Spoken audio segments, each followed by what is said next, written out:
El tema de la eficiencia comprende básicamente dos aspectos fundamentales, y estos tienen que ver con, por supuesto, la memoria y el tiempo de procesamiento. La memoria puede parecer un recurso escandalosamente ilimitado, porque hoy en día los equipos modernos tienen mucha memoria, y eso los de escritorio, los que usamos normalmente en casa y que podemos pagar con nuestro dinerito.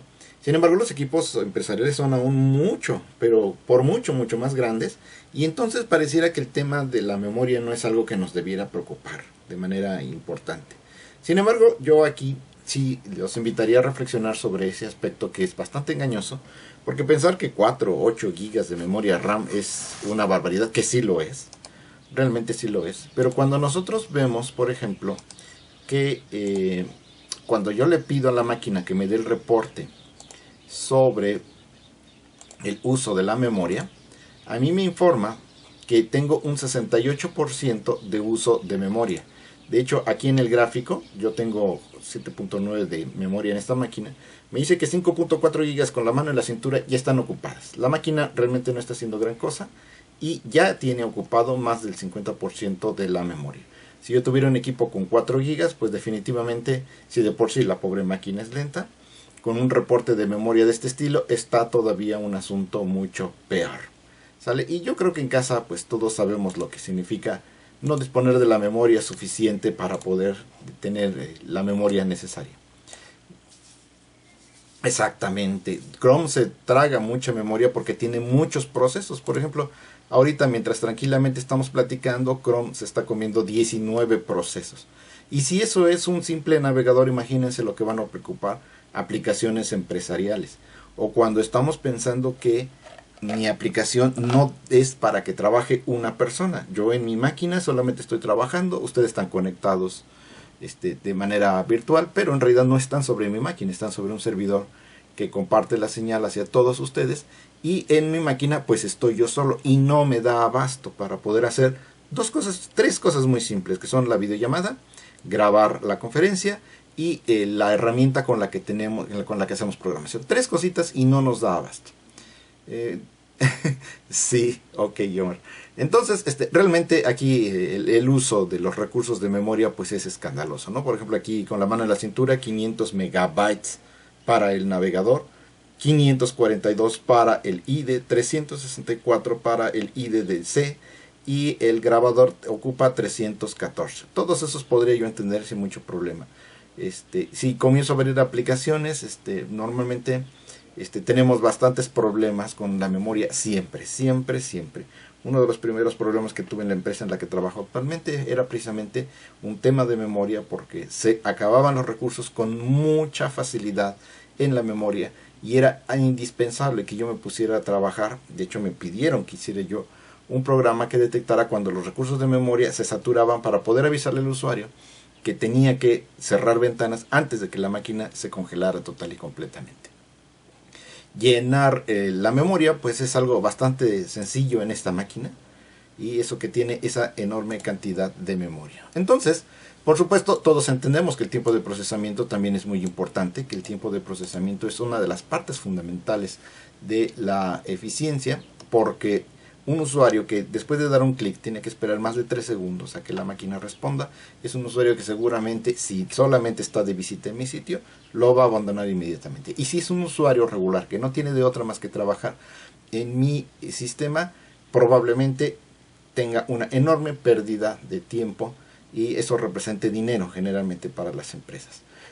Igual en una empresa en la que trabajé me decían los usuarios: es que mire, Ernesto, yo tengo aquí este contrato y lo tengo que capturar en la máquina, y si este contrato me tarda 5 minutos la captura completa, porque le doy un clic y espere, llena un combo, y luego le doy otro clic y tengo que esperar otros 10 segundos, y le doy otro clic y tengo que esperar 20 segundos, y le doy un clic para enviar al sistema de procesamiento y tarda más de 1 minuto. Entonces resulta que yo en una hora solamente puedo capturar 12. ¿Eso nos conviene a ti y a mí como empleados de esta empresa? Por supuesto que no. Tenemos que encontrar una manera de que el sistema sea rápido, porque entre menos tiempo tarde yo capturando las órdenes de compra, menos tiempo, mayor cantidad de clientes vamos a utilizar por cliente, mayor cantidad de clientes satisfechos vamos a tener y por supuesto esto significa entrada de dinero para nosotros. Así que pensar en la memoria RAM en el orden de terabytes pues es algo bastante común. Los discos duros por supuesto están hoy por hoy en el orden de los terabytes. Bueno, muchos de nosotros tenemos medio terabyte, pero para el caso, ustedes saben que una máquina decente hoy por hoy al menos debería de traer uno instalado de fábrica. Y por ejemplo, aquí la Superdome, lo voy a poner a pantalla completa solamente para mostrarles el letrerito que tiene aquí abajo, la publicidad de esta máquina en internet. Una servidor HP Superdome Flex, es una plataforma, los leo literalmente, plataforma totalmente modular, altamente flexible y confiable, que escala 4 a 32 procesadores con un sistema único. Es decir, tú puedes comprar esa máquina con 4 o hasta 32 procesadores físicos, no virtuales, que proporciona de 768 GB hasta 48 terabytes de memoria RAM. Porque esa memoria de la que está hablando ahí no es de disco duro, son 48 terabytes de memoria RAM. Es una cantidad tremenda de información para un servidor. Y lo increíble está, sí, claro, pero esta maquinita cuesta $1.000.000. Ay, sí, el que quiera una, con todo gusto HP les proporciona una previo pedido. ¿Estamos? Y esta es para colocarse en un rack, es decir, no es como para que lleguen y lo instalen, sino que tienen que colocar un rack en donde ustedes insertan unas de esas maquinitas y necesitan además una instalación no solamente con clima acondicionado. Muchas veces, algunas de estas máquinas ya no necesitan el clima como antes, pero definitivamente necesitan tenerla en una habitación aparte porque hacen un ruido muy fuerte. Son máquinas con unos ventiladores gigantes que parece que es un avión el que va a despegar cada vez que encienden estas cosas. De hecho, nosotros teníamos uno en la oficina hasta que se mandó al centro de cómputo donde realmente ahí reside, y le llamábamos el avión porque siempre estaba en el momento del despegue. Entonces, tener 78 terabytes de memoria compartido realmente pareciera que es una cantidad impresionante de memoria que uno no debería de preocuparse por ella. Sin embargo, yo sí quisiera sensibilizarlos en que sucede de cierta forma lo mismo que estamos platicando ahorita.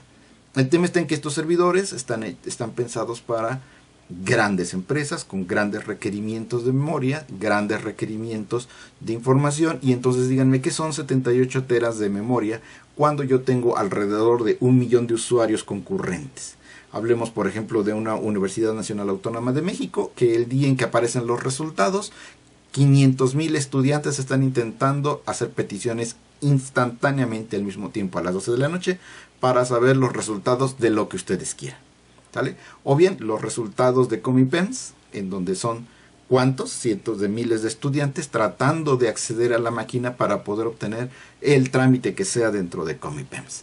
Son cantidades bestiales las que hoy tenemos de información que se necesita procesar, que se necesita trabajar en la memoria RAM, y que por supuesto con nosotros como desarrolladores, sobre todo porque no somos técnicos, somos ingenieros, debemos tener bien presente siempre en la cabeza que nosotros ya no trabajamos con una PC y con 10 usuarios. Nosotros estamos trabajando en un mundo globalizado donde yo cuando era joven era la gente que estaba en mi oficina y nada más.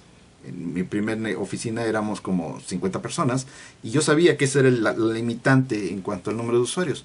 Hoy por hoy ustedes no van a trabajar así. Ustedes publican sistemas para el interior de la empresa, publican sistemas para el exterior de la empresa, en donde pueden ser uno o miles de peticiones al segundo de cualquiera de las cosas que ustedes expongan en la red. Por eso hoy voy a dedicar un poquito de tiempo, unos cuantos minutos, al tema de la memoria en la máquina.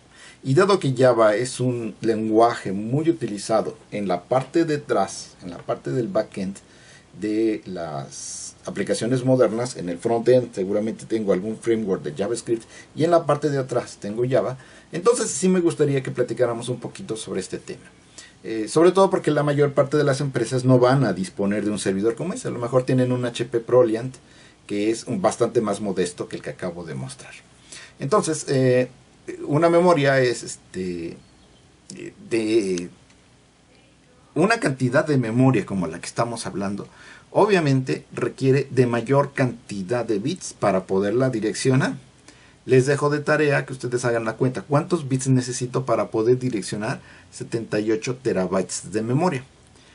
Yo aquí nada más voy a asumir que Java, en máquinas de, como ustedes saben que Java es de 64 bits, y por lo tanto vamos a asumir que los punteros, léase en Java referencias, son de 4 bytes. ¿Quién sabe qué escribí aquí?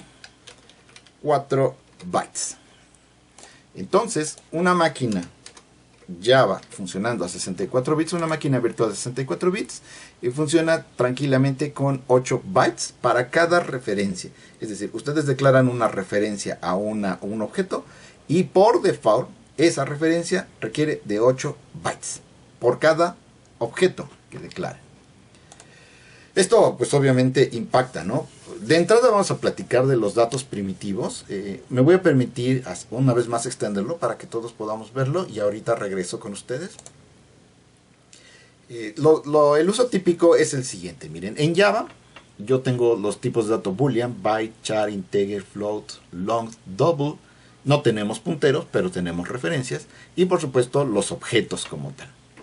Los objetos de tipo boolean utilizan un byte. Los datos primitivos, no los objetos. Los datos primitivos ocupan, como ya sabemos, un byte. Los boolean, estrictamente hablando, basta y sobra con que ocupen un bit, porque únicamente necesito saber si es verdadero o falso. Significa que si yo tengo un byte, estoy ocupando 8 bits para algo que podría caber tranquilamente en un bit. Existen lenguajes o variantes en ciertas instrumentaciones, particularmente en algunas instrumentaciones de C, en donde los tipos boolean los codifican en un solo byte, en un solo bit. Pero eso es una condición propia de la instrumentación. Un tipo byte en Java, por supuesto, ocupa un byte. Un tipo char, como ya sabemos, ocupa 2 bytes. Ni el boolean ni el byte existen en C, aunque existe el tipo short. Y el short o el tipo void ocupan un solo byte. Los char, como sabemos en C, ocupan por default, por definición, un solo byte, aunque existen variantes como el wchar que ocupa 2 bytes. Y sabemos que si trabajamos y definimos el lenguaje en el código como Unicode, porque somos bien fregones y queremos hacer una aplicación internacional, puede ir de 4 a 8 los bytes que ocupe cada carácter. Un entero ocupa 4 caracteres en ambos lenguajes porque es un estándar, ¿no? Todo lo que estuvimos platicando en el capítulo 1 es estándar. Los flotantes ocupan 4. Los long, como son del doble de tamaño, ocupan 8 bytes cada uno. Y un double ocupa 8 bytes cada uno. Ahora, un puntero ocupa solamente 4 bytes. A diferencia de lo que pasa con las referencias Java que ocupan 8 bytes, aquí estos en C ocupan únicamente 4 bytes, porque estamos asumiendo que tengo una máquina con un direccionamiento de 32 bits.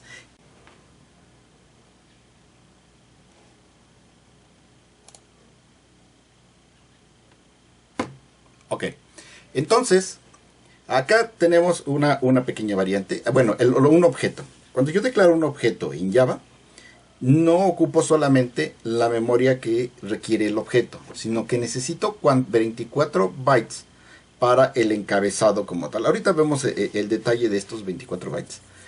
Pero necesito 24 bytes para almacenar cierta información relativa al tipo, relativa a la memoria, relativa a un conjunto de cosas que requiere Java. En lenguaje C, si no tengo ningún campo, ocupa un byte. Y si tengo campos, entonces ocupa la cantidad de datos, la cantidad de bytes que ocupen los datos que conforman el objeto. Ahorita hacemos un ejercicio para que podamos entender bien este tema de cómo lo maneja en C. Los arreglos dimensionales, como sabemos, los tipos char, bueno, son variables de 2 bytes. Y por lo tanto, aquí está mal, aquí está mal, claro que sí. Permítanme regresar porque esto no es verdad. Los tipos char únicamente ocupan n bytes. Ahora sí. Los tipos char ocupan únicamente n bytes en C, pero en Java ocupan 2n, porque ocupan 2 bytes. Y los 24 bytes que requieren para la definición del objeto como tal. Los enteros, como son de 4 bytes, ocupan 4 veces n, el número de datos que tengan almacenado, más los 24 bytes de almacenamiento que se requieren para la definición del encabezado del objeto, mientras que en C solamente requiero los 4n, los 24 bytes no los requiero. Y los double, por poner el ejemplo, ocupan 8 bytes en ambos lenguajes y por lo tanto ocupan 8 veces el número de elementos que tenga, más 24 elementos por encabezado en Java y solamente los 8n para el caso de C. Si yo tengo arreglos bidimensionales, bueno, pues y supongo un arreglo de m por n, entonces aproximadamente yo tengo 2 por nm, esto es mentira también, pues lo corregimos, para eso estamos aquí. Y entonces este señor es 1, es más, se puede definir así.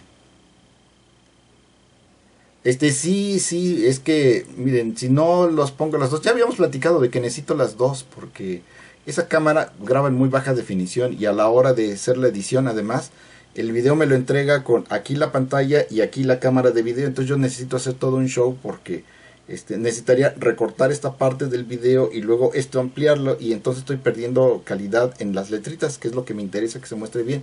Entonces grabo nada más la pantalla, las letritas quedan en excelente calidad y el video lo grabo en otro lado. ¿Sale? Por eso tengo doble cámara. Usted disculpe su merced. Ok, acá estamos entonces. Y ahora tengo integer, corchete, para un entero, como cada uno ocupa 4, entonces en C ocupa 4mn y en double, bueno, este es de que únicamente ocupa la memoria que estoy comentando. Quisiera hacer aquí este ejercicio. Demostrarles, hablando de definición, al parecer las últimas dos clases están en 360. No, ¿cómo crees? No. Bueno, la reviso por si acaso. Bien, aquí yo tengo una clase que declaré con solamente un dato, que es el integer i. Y luego aquí declaré un conjunto de datos. Y estoy pidiéndole a C que me entregue la cantidad de bytes para un entero, char, float, log, double, para un puntero. Para un arreglo definido como un arreglo de 10 enteros, para un segundo arreglo que es una matriz de 2 por 3 entera, y para un objeto de esta clase, de la clase cosa que declaré con solamente un entero. Y vamos a ver qué es lo que me entrega.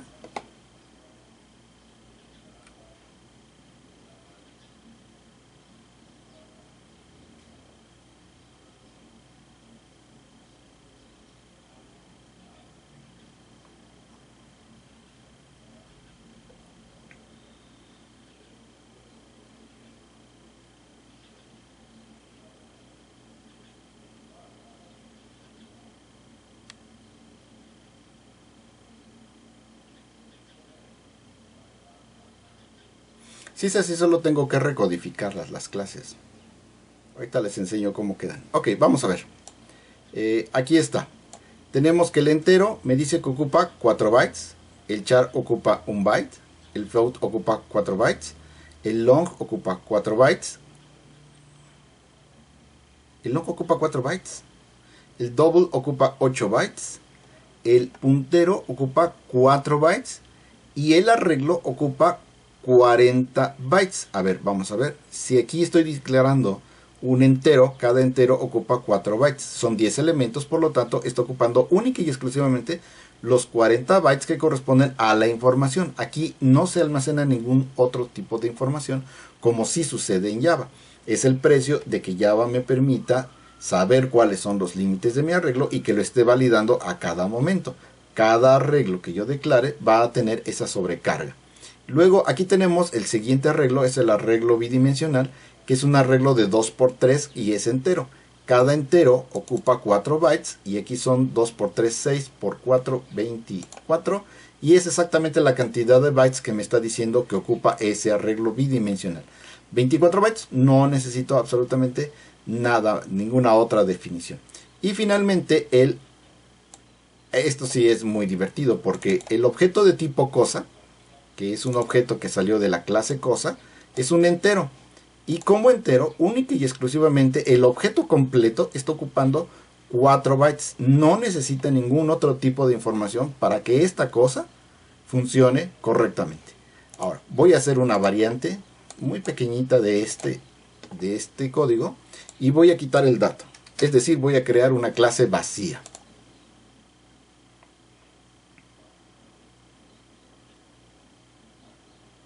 Y cuando creo una clase vacía, observamos que únicamente necesita de un byte para poder almacenar el objeto de tipo cosa que yo declaré aquí. La clase está vacía, por lo tanto cuando creo una clase de tipo mi cosa, lo único que está almacenando es un byte, probablemente para indicar que no hay información que procesar y seguramente hay un nulo dentro de la memoria del objeto y no hay absolutamente ningún otro tipo de uso. Cosa que no sucedería así en Java. En Java estaría yo obligado a utilizar al menos 24 bytes para hacer la definición de un objeto 100% vacío. En C yo puedo preguntar cuál es el tamaño de cada uno de los tipos de datos o de una variable completa como lo estoy haciendo aquí. Sin embargo, en Java no existe nada parecido al sizeof. Si alguien encuentra alguna manera elegante y fácil de hacerlo, pues les agradecería que me lo comentaran. Hasta aquí. ¿Dudas, muchachos?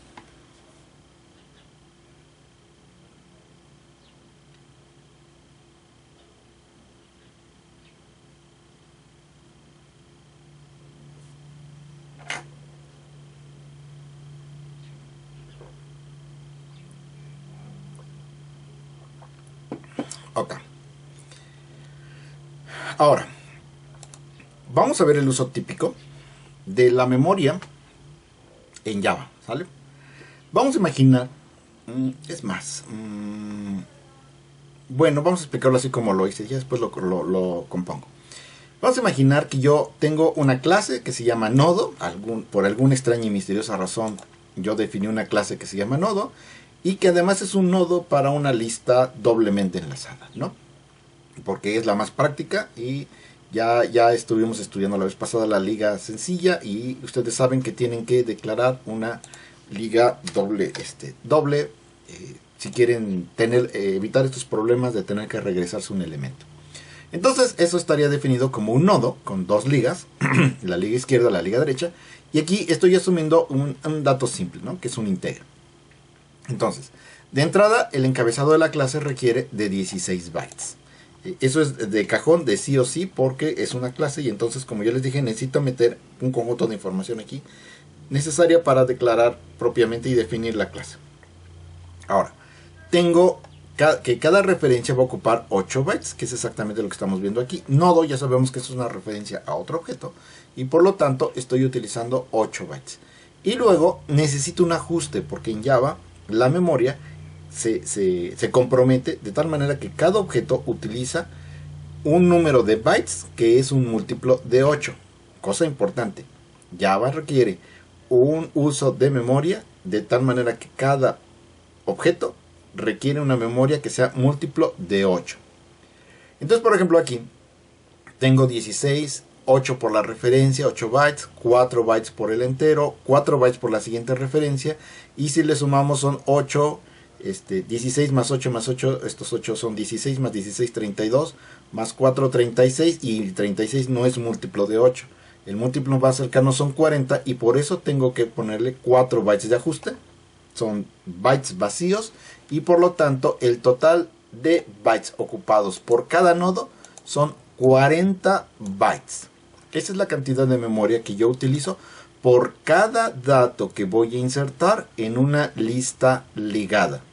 Y esto es importante, porque uno pensaría que si estoy insertando datos en una lista ligada, pues yo estoy utilizando de manera eficiente mi memoria, porque yo la voy a ir pidiendo conforme se vaya necesitando y puedo meter la cantidad de información que a mí se me plazca. Sin embargo, si lo vemos así, 1000 datos ya ocuparían 40 kilobytes y cada nuevo nodo que yo vaya clavando va a requerir 40 kilobytes. Pero resulta que esta no es la lista. La lista todavía requiere de más cosas para poderse declarar, y eso también se tiene que incluir dentro del uso de memoria. Ahora, estamos tomando un dato muy sencillito, que es un dato entero, pero sabemos, porque sí lo sabemos, que si yo quiero hacer un genérico, aquí no me admite un dato primitivo. En realidad, para que esto sea genérico, necesita forzosamente tener un dato de tipo objeto. Y por lo tanto, esta definición de aquí no va a quedar de 4 bytes. Va a requerir de al menos 24 bytes para el encabezado, más la cantidad de memoria que requiere el objeto encapsulado, el que está cubriendo el objeto como tal. Y por lo tanto esta cantidad se va a disparar. Muy probablemente con la mano en la cintura podamos requerir entre 80 y 100 bytes por cada dato genérico que yo esté utilizando dentro de Java.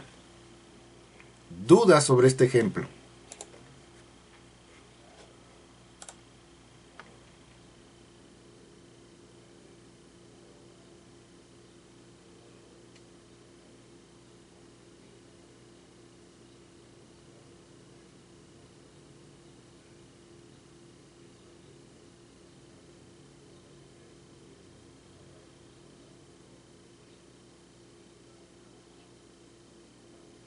Ok, por pura curiosidad científica, porque la verdad no hice el ejercicio, pero pues sería divertido. Aquí le voy a cambiar el nombre a nodo, y luego aquí voy a declarar un nodo, un puntero, un asterisco puntero izquierdo, luego voy a declarar un entero que se llame i, y luego voy a declarar otro nodo que sea asterisco puntero derecho, punto y coma. Y ya que declaré estos nodos, ahora aquí voy a declarar nodo y vamos a ver cuánta memoria dice que requiere para ese nodo.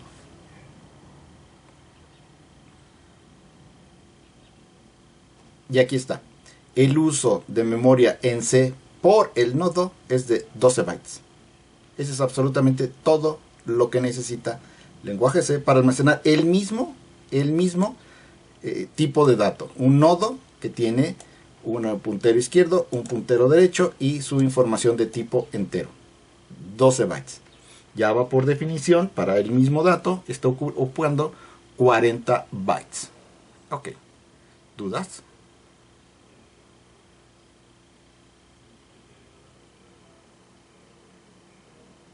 ¿Y de dónde salen estos 12 bytes? Son 4 por este puntero, 4 por el entero y 4 por el otro puntero. 3 por 4, 12, y esa es la cantidad de bytes que me está mostrando. ¿Ok?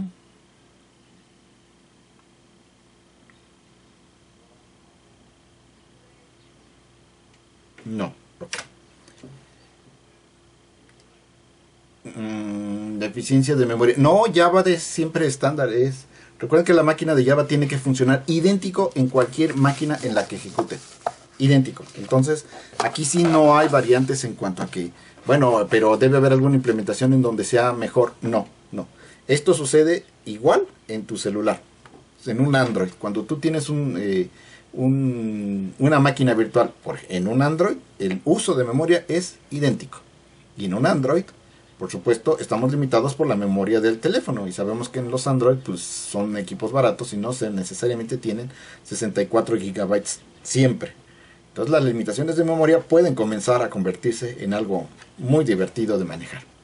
Ok, veamos otro ejemplo para que terminemos de asentar estos conocimientos. Voy a declarar una pila, el dato pila arreglo, la clase pila arreglo tal como la definimos aquí en la clase. ¿Sale? ¿Qué fue lo que declaré en la clase pila arreglo? Declaré un arreglo de enteros, la versión más simple. No me fui por el lado de las referencias y el genérico. Declaramos un tope y una banderita para indicar si hay o no hay error. ¿Sale? Entonces son 16 bytes por motivo del encabezado necesario para declarar la clase. Ahora, para declarar este arreglo, por una parte necesito, esto es una referencia, ya lo vimos. En realidad cuando yo declaro un arreglo, en realidad es dirección base más el subíndice y no necesito mayor cantidad de información. Y como esta es una referencia, entonces requiero única y exclusivamente los 8 bytes de la referencia para el arreglo como tal. Pero, como se trata de un arreglo de números enteros, entonces cada entero ocupa 4 bytes. Si tengo n cantidad de enteros, entonces necesito 4n. Y como es un arreglo, y un arreglo es un objeto como tal, entonces necesito 24 bytes del respectivo encabezado de los arreglos. Por lo tanto, la cantidad de memoria total que se requiere es de 8 más 4n más 24, dependiendo del número de elementos. Para fines de la pura definición, aquí solamente voy a contar los 4 porque la memoria de los datos del arreglo se cuenta aparte. En cuanto al tope, bueno, es un entero, también lo voy a poner con 8, eran 4. A ver, ¿cómo estuvo ese asunto? Sí, señor, aquí me equivoqué. Por lo tanto, aquí son 4. Qué bueno que me equivoqué. Lo voy a hacer primero con 8 para que entiendan este ejemplo y ahorita lo corrijo, ¿sale? Vamos a imaginar que tengo 8 y entonces aquí dice boolean hay error. Es un boolean que tiene 1. ¿Cuántos son? 8 más, digo 16 más 8 más 8 son 16 aquí entre estos dos más 16, 32 más 1, 33. Pero 33 no es múltiplo de 8, el más cercano es 40 y por lo tanto me faltan 7 bytes para llegar a los 40 y por eso está esta cantidad de ajuste. Bueno, me equivoqué. Deben ser 4. Entonces, ¿cuánto queda? Son... A ver, ayúdenme porque es muy temprano para que yo haga memorias, cuentas en mi cabezota. Son 16 más 8 más 4 más 1. Me faltan 3, ¿no? ¿Y cuánto suman? 32. Ok. 16 más 4 más 8 más 1 más 3 suman 32 bytes. Como el total de todo esto suma 29, entonces le tuve que sumar estos 3 para que dé un múltiplo de 32, que es lo que requiere Java para almacenar este objeto como tal. Aquí entonces requiero 32 bytes de memoria solo para la definición de la pila. 32 bytes donde la cantidad máxima de memoria que voy a ocupar para la información es esta, contra por ejemplo lo que voy a utilizar en listas ligadas. De entrada cada nodo requiere 40 bytes. La pregunta entonces del millón es, ¿cómo me convendrá manejar, si quiero manejar memoria, cómo me convendrá manejar una lista? A través de nodos que requiere cada nodo 40 bytes, o mejor me las ingenio para tratar de manejar arreglos amortizados y tratar de manejarlo todo en el arreglo, porque esto me representa este costo en la memoria. ¿Qué es lo que tendría yo que hacer? Bueno, eso como ingeniero a la hora de implementar, seguramente ustedes sabrán cuál es la decisión más sabia para poder utilizar la memoria de manera más eficiente. ¿Dudas, muchachos?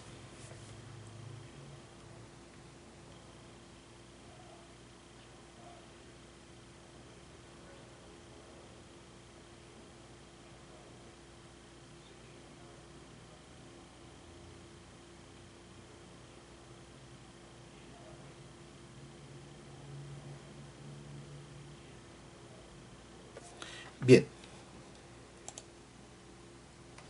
En resumen, cuando son datos primitivos son 4 bytes para el entero, 8 para el double, en fin, todo lo que estuvimos viendo ahorita en las tablitas de presentación. Cuando se trata de referencias, siempre debo recordar que cada referencia ocupa 8 bytes. Cuando se trata de arreglos, son 24 bytes para la gestión del arreglo, límite máximo, límite mínimo y un conjunto de definiciones sobre el tipo de dato y otras cosas que requiere el byte. Y, por supuesto, la memoria para cada entrada al arreglo. Porque recuerden que aquí yo declaro primero la referencia al arreglo y luego necesito declarar la memoria en donde voy a almacenar la información que va a ir en el arreglo. Entonces aquí es la suma de estos dos. Cuando se trata de objetos son 16 bytes para la definición del encabezado del objeto. La memoria necesaria para cada instancia de variable, es decir, si yo tengo entero, flotante, long, cada uno de estos va a ocupar una cierta cantidad de bytes. 8 bytes para las clases internas, que son extras, es decir, como lo estamos manejando, la clase nodo es interna a la clase lista. Entonces, esta clase interna, la definición de la clase interna, no ocupa estos 16 bytes, únicamente ocupa 8 bytes para poderse referenciar. Y por último, el ajuste, que es el redondeo para alcanzar un múltiplo de los respectivos 8 bytes. ¿Sale? Si no tengo un múltiplo de 8, tengo que completarlo con una cantidad de bytes que no se van a usar para absolutamente nada, pero que son necesarios para poder alcanzar este manejo que usa Java de la información. ¿Sale? Si el arreglo contiene referencias a otros objetos, es decir, si yo tengo un arreglo de objetos, entonces para calcular la cantidad de memoria necesaria, cada entrada del arreglo necesita calcular cuánta memoria utiliza cada uno de los objetos, y eso de manera recursiva. Si este a su vez también tiene información anidada que también son objetos, se necesita realizar el cálculo, de manera que esto nada más es sumar y sumar y sumar en cuanto al uso de memoria. En C, como ya vimos, en C es escandalosamente fácil. Tú nada más súmale los datos primitivos. La clase no requiere absolutamente ningún tipo de dato, ningún byte extra para almacenar absolutamente nada. De eso se encarga el compilador y no hay más historia que contar. Aquí es una simple suma numérica del uso de la memoria. En Java existen 48 reglas. Bueno, 1, 2, 3, 4, 5, 6 reglitas para poder entender realmente cuál es la cantidad de memoria que utilizamos para cualquier objeto que yo decida manejar en memoria. Hasta aquí. ¿Dudas?